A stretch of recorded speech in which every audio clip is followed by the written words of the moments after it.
भाई मानत न मन मोरा साधो, मानत न मन मोरा रे। बार बार मैं ये समझाऊं जग में जीवन थोड़ा रे। बार बार मैं ये समझाऊं जग में जीवन थोड़ा रे। मानत न मन मोरा साधो, बार बार मैं ये समझाऊं जग में जीवन थोड़ा रे। बार बार मैं ये समझाऊं जग में जीवन थोड़ा रे। इस काया का गर्व न करियो के काला के गोरा रे। इस काया का गर्व न करियो के काला के गोरा रे। बिना भजन कछु काम न आव चाहे, एतर छड़को चारों ओरा रे। बिना भजन कछु काम न आव चाहे, अतर छड़को चारों ओरा रे। मानत न मन मोरा साधो, बार बार मैं ये समझाऊं जग में जीवन थोड़ा रे। बार बार मैं ये समझाऊं जग में जीवन थोड़ा रे। इस माया का गर्व न करियो के हाथी क्या घोड़ा रे। इस माया का गर्व न करियो क्या हाथी क्या घोड़ा रे। जोड़ जोड़ धन बहुत बटोरा, लाखों और करोड़ा रे। जोड़ जोड़ धन बहुत बटोरा, लाखों और करोड़ा रे। मानत ना मन मोरा साधो, बार बार मैं ये समझाऊं जग में जीवन थोड़ा रे। बार बार मैं ये समझाऊं जग में जीवन थोड़ा। दुविधा दुर्मति चतुराई में जन्म गया नर तोरा रे। दुविधा दुर्मति चतुराई में जन्म गया नर तोरा रे। अब भी आने मिलो सत्संग में, करो गुरु ज्ञान पे गोरा रे। अब भी आने मिलो सत्संग में, करो गुरु ज्ञान पे गोरा रे। मानत न मन मोरा साधो, बार बार मैं ये समझाऊं जग में जीवन थोड़ा रे। बार बार मैं ये समझाऊं। भाई शरण पड़े ने गुरु संभाले, जानिक बालक भोला रे।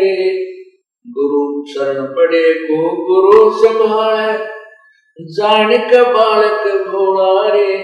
कहे कबीर तुम चरण चित राखो, जो सोई मडोरा रे।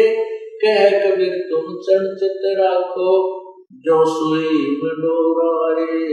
मानत न मन मोरा साधो, बार बार मैं ये समझाऊं जग में जीवन थोड़ा रे। बार बार मैं ये समझाऊं जग में जीवन थोड़ा रे। क्या बताते हैं कि सत्संग में आने के बाद भी ये मन इधर उधर की सोच में ज्यादा ही उलझा रहता है। उसको याद दिला जाता है कि इस काया का गर्व न करिए, भाई के काला के गोरा रे। ये जो मिट्टी का बना हुआ, ये 5 तत्वों से बना हुआ पुतला है, इसके अंदर झांक कर जरा सा देखें तो ये कुछ भी वस्तु नहीं है। इसकी शरीर की नाड़ियों में खून घूम रहा है, रक्त चल रहा है, मांस हड्डियों के ऊपर मांस लपेट रखा है, अंदर शरीर में थूक, टट्टी, पेशाब और सारा गंध भरा पड़ा है। हमारे शरीर की क्या स्थिति है? जैसे आपने एक्सीडेंट के अंदर कोई कुत्ता मरा हुआ देखा हो रोड के ऊपर, उसकी आंत कितनी दूर तक बिखरी पड़ी होती है, उसके अंदर से टट्टी और पेशाब उसका अलग से पड़ा होता है, और शेष शरीर का जो मांस, हड्डी और चाम तो इधर उधर सड़क के चिपका हुआ होता है। तो उससे अपने सिद्ध की तुलना कर लेना बिल्कुल अंतर नहीं। तो इस भगवान ने इसके ऊपर सब ये कुछ अंदर भर के और ऊपर ये पालिश कर रखी है। किसी का काली पालिश है, किसी का गोरी है, अंदर सेम मटेरियल है। तो यहां बताते हैं इस काया का गर्व न करियो के काला के गोरा रे, इस काया का गर्व न करियो के काला के गोरा रे, भाई बिना भजन कछु काम न आवे चाहे, एत्र छिड़को चार ओरा रे, बिना भजन कछु काम न आवे चाहे, भजन कछु काम न आवे चाहे, इत्र छिड़को चार ओरा रे। इस शरीर के ऊपर कितना तो बढ़िया पाउडर छिड़क लो, कितना सुगंधित वस्तु तेल इसका मालिश कर लो, कोई बात नहीं, भाई सफाई शरीर की आवश्यक होती है, नहाना है, साबुन ला लो, वो बात अच्छी है। लेकिन भगवान नहीं भजा, परमात्मा को याद नहीं किया, तो इस मिट्टी का कोई लाभ नहीं, ये व्यर्थ है। फिर हम दूसरा गर्व करते हैं, गर्व में कार हो जाए, कोठी हो जाए। पहले घोड़े, आज तक तो कार, पहले घोड़ा जिसके घर में होता था एक रिच मैन माना जाता था, वो एक साहूकार व्यक्ति माना जाता था। जैसे आज जिसके घर में कार हो वो धनी व्यक्ति मान लिया जाता है। तो परमात्मा बताते हैं कि इस माया का गर्व ना करियो कि हाथी के घोड़ा रे, और जोड़ जोड़ जन बहुत बिटोड़ा, लाखों और करोड़ा रे। अब परमात्मा के नाम बिना यह जोड़ा जड़ा धन ऐसे व्यर्थ हो जाता है। कैसे? एक समय की बात है, अब देखो पुण्यात्माओं, जो हमारे अनुयायी हैं, जब से इस दास को आज्ञा हुई है परमात्मा की महिमा गुणगान करने की, उसी समय से सत्संग सुनते हुए आ रहे हैं। और सत्संग में वही बातें होती हैं जो प्रभु की महिमा की प्रतिदिन गाई और सुनाई जाती है। उन्हीं को बार बार सुनाया जाता है, उन्हीं के विषय में आपको प्रेरित किया जाता है, सावधान किया जाता है और परिचित कराया जाता है प्रभु की महिमा से। तो आपको प्रति बार, जितनी बार भी आप सत्संग सुनते हो और परमात्मा की महिमा कथाओं के माध्यम से सुनाई जाती है, यदि आपको वो अच्छी लगती है तो आप बहुत ही अच्छी भक्ति कर रहे हो, आपके अंदर परमात्मा की चाह है। अन्यथा क्या हो जाता है, जैसे हम प्रतिदिन खाना खाते हैं, रोटी आटा वही होता है और रोटी वही होती है। यदि आप स्वस्थ हैं तो वही रोटी, उसमें दाल सब्जी का थोड़ा बहुत फेरबदल हो जाता है। अगर दाल सब्जी ना हो और स्वस्थ हैं, समय पर आपको खूब भूख लगेगी, और समय पर जब आपको भूख लगी होगी तो सूखी रोटी हो, अचार मिल जाए तो भी अच्छा, नहीं तो पानी के साथ खाकर भी स्वादिष्ट लगती है, पेट भर दिया जाता है। यदि वो व्यक्ति बीमार हो जाता है, बुखार हो जाता है, और मलेरिया बुखार जिसको हो जाता है, उसको रोटी अच्छी ना लगती, उसको वो रोटी अच्छी नहीं लगती, कड़वी लगती है। मनुखा दाग से संतरा उसको बहुत ही कड़वा लगता है। न तो वो सेब कड़वी है, ना मनुखा दाग कड़वी है, ना रोटी कड़वी है। कड़वी उस बुखार ने उस पुण्यात्मा, उस भक्त की के शरीर की व्यवस्था को खराब कर दिया, जिसके कारण उसको मीठी वस्तु भी कड़वी लग रही। इसलिए तुलसी साहब कहते हैं, तुलसी पिछले पाप तेरी चर्चा ना भावे, और जैसे जड़ के वेग ते भाई भूख विदा हो जाए।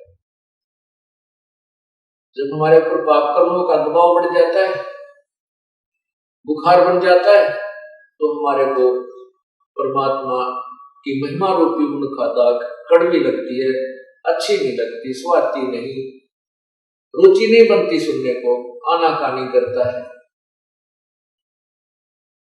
और जिस समय ये बुखार उतर जाता है, जिस समय उसका रोग बुखार जबर उतर जाता है, फिर वही व्यक्ति उन्हीं रोटियों को, चाहे लुखी मिल जाए, सूखी मिल जाए, नमकीन हो, सब्जी मिले चाहे ना मिले, उनको रुचि कर खा जाता है, क्योंकि वो स्वस्थ है।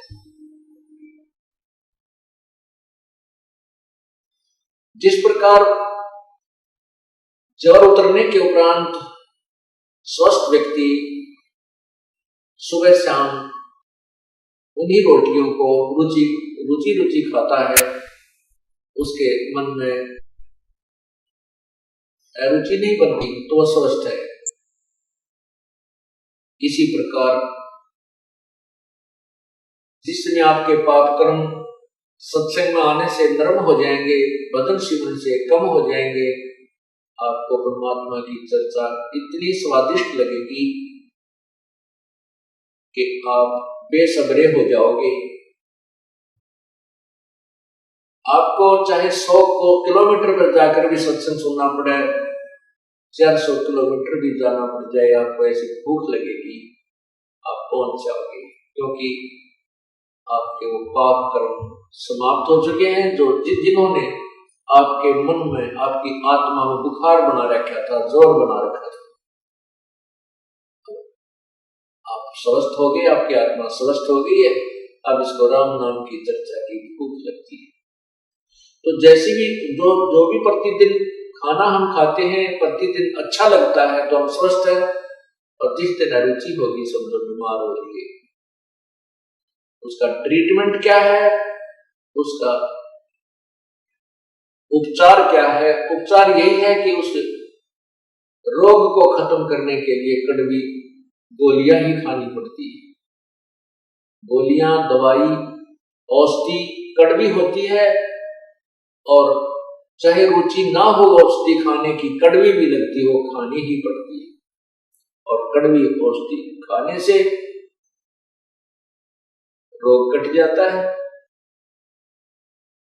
इसी प्रकार आपने कभी कभी सत्संग सुनते सुनते रुचि बन जाती है कि ये कथा तो हमने सुन रखी है, तो समझो आप बीमार हो गए।